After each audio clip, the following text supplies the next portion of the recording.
Fala pessoal, beleza? Como é que vocês estão?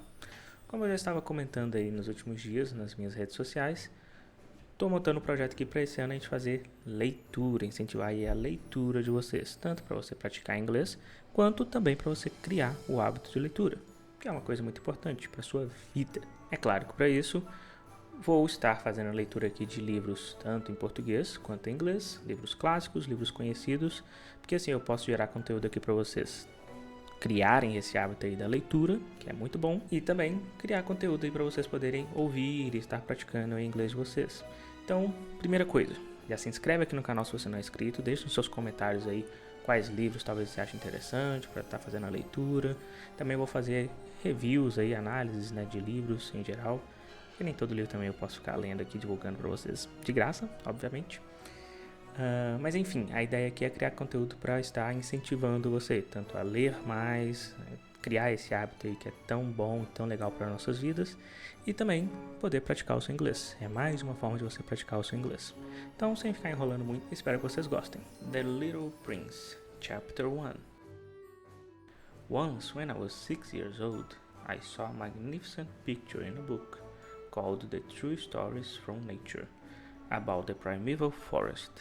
It was a picture of a boa constrictor in the act of swallowing an animal. Here is a copy of the drawing. In the book it said, boa constrictors swallow their prey whole, without chewing it. After that, they are not able to move, and they sleep through the 6 months that they need for digestion. I pondered deeply then over the adventures of the jungle, and after some work with a colored pencil I succeeded in making my first drawing, my drawing number 1. It looked like this. I showed my masterpiece to the grown-ups and asked them whether the drawing frightened them. But they answered, "Frightened? Why should anyone be frightened by a hat?" My drawing was not a picture of a hat. It was a picture of a boa constrictor digesting an elephant. But since the grown-ups were not able to understand it, I made another drawing. I drew the inside of a boa constrictor so that the grown-ups could see it clearly. They always need to have things explained. My drawing number 2 looked like this. The grown-ups' response this time was to advise me to lay aside my drawings of a boa constrictor, whether from the inside or the outside, and devote myself instead to geography, history, arithmetic, and grammar. That is why, at the age of 6, I gave up what might have been a magnificent career as a painter.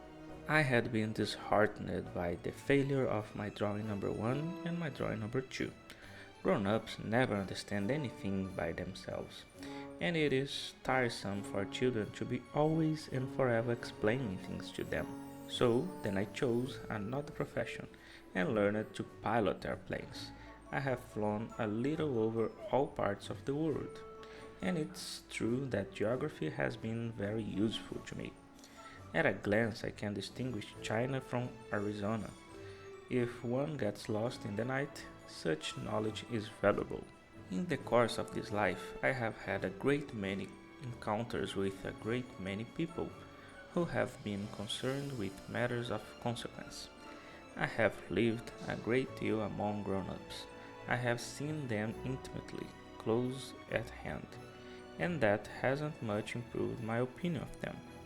Whenever I met one of them who seemed to me at all clear-sighted, I tried the experiment of showing him my drawing number 1, which I have always kept. I would try to find out if this was a person of true understanding, but whoever it was, he or she would always say, "That's a hat." Then I would never talk to that person about boa constrictors, or primeval forests, or stars. I would bring myself down to his level.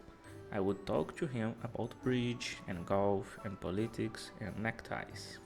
And the grown-up would be greatly pleased to have met such a sensible man. E aí, o que vocês acharam desse primeiro episódio de leitura? Foi o primeiro capítulo. E deixe aqui nos comentários se vocês gostaram, se achou muito diferente do que estava imaginando, muito difícil ou muito fácil. Esse livro você já leu antes? Acha legal? Não se esqueça de se inscrever aqui no canal e compartilhe esse vídeo com amigos, familiares, qualquer pessoa que você achar que pode se interessar por esse tipo de conteúdo, ok? See you and bye!